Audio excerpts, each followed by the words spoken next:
ఇప్పుడు మన దగ్గర ఇప్పుడు ఏదైతే కన్వెన్షనల్ కోచింగ్ ఉందో, ఏదైతే తెలంగాణ స్టేట్‌లో it's a very much blossoming industry, blooming industry. Because when massive scale business is going on without our knowledge you are serious teacher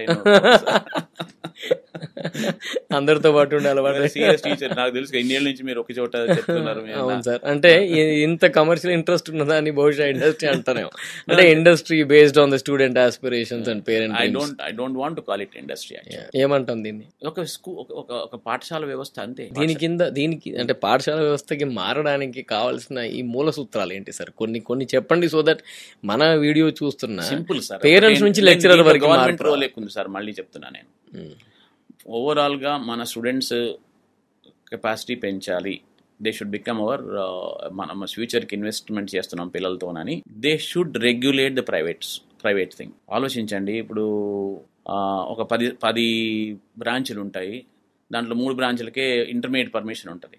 day అంతా మరి వాళ్ళు అక్కడే ఉంటారు. అది ఫస్ట్ థింగ్ ఇన్ రెగ్యులేషన్ కదా. వాళ్ళకి ఇంగ్లీష్ క్లాసులు నడుస్తున్నాయా, సంస్కృత క్లాసులు నడుస్తున్నాయా, ప్రాక్టికల్స్ నడుస్తున్నాయా, ఇది ఎవరు చూడాలా?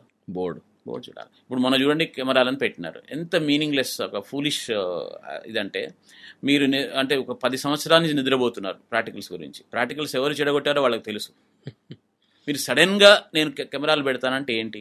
నిజంగా అది ఒక్కటి విషయం చెప్పదలుచుకున్నాను నేను. ఎట్లాగంటే, మీరు ఎగ్జామ్ రాస్తున్నప్పుడు మీ వెనక నుంచి చూస్తే స్టూడెంట్ ఎట్లా ఫీల్ అవుతాడు?